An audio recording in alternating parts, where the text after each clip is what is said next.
বাবা মায়ের বকুনি আর পাড়া প্রতিবেশীদের রক্তচক্ষু উপেক্ষা করে মোবাইল গেম খেলত এদেশের ছেলেমেয়েরা। একে তো আসক্তির কারণে পড়াশোনায় ক্ষতি, আর দ্বিতীয়ত মোবাইল গেমের ছিল না কোনো সরকারি অনুমোদন।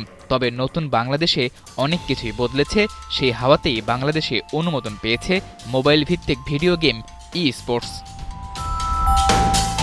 তবে অনুমোদন পাওয়ার আগে থেকেই বাংলাদেশে এই গেমের জনপ্রিয়তা আকাশচুম্বী। লাখ লাখ গেমার নিয়মিত অংশ নেয় বিভিন্ন টুর্নামেন্টে, যেখানে প্রাইজ মানিও থাকে বেশ মোটা অঙ্কের। এরই মধ্যে পরবর্তী ই স্পোর্টস বিশ্বকাপের জন্য প্রস্তুতিও শুরু করেছে গেমাররা, যেখানে ৩০ লাখ টাকা প্রাইজ মানির ফ্রি ফায়ার টুর্নামেন্ট আয়োজনের পরিকল্পনা রয়েছে।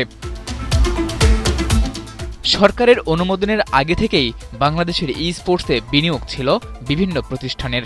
অনুমোদনের পর এই খাতে আরও বাড়বে দেশি বিদেশি বিনিয়োগ। এছাড়া আন্তর্জাতিক অংশগ্রহণে বাড়বে মিডিয়া কাভারেজ। বৈধ আয়ের জন্য উন্মুক্ত হবে নানান খাত, যার মধ্যে ইউটিউব, ফেসবুক স্ট্রিমিং এরই মধ্যে জনপ্রিয় হয়ে উঠেছে। ই স্পোর্টস থেকে আয়ের সম্ভাবনা কতটুকু তা বোঝার জন্য নজর দিতে হবে পরিসংখ্যানে। ই স্পোর্টসকে সবার আগে স্বীকৃতি দেওয়া চীন এখন পর্যন্ত আয় করেছে প্রায় $326 মিলিয়ন।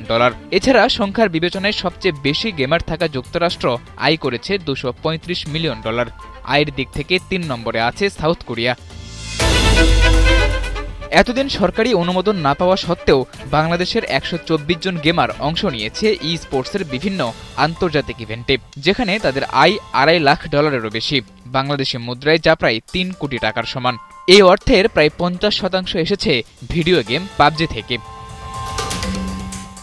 নিষেধাজ্ঞা, পুলিশি হয়রানি আর সামাজিক মর্যাদা ক্ষুণ্ণ হওয়ার ভয়কে জয় করে যে গেমাররা এরই মধ্যে দেশের অর্থনীতিতে এতটা ভূমিকা রাখতে শুরু করেছে, অনুমোদন পাওয়ার পর দেশি বিদেশি স্পন্সর আসলে তা ছাড়িয়ে যাবে কয়েক গুণ, এমনটাই প্রত্যাশা করছেন ই স্পোর্টস গেমাররা। সাদাতুর রাফি, ৭১।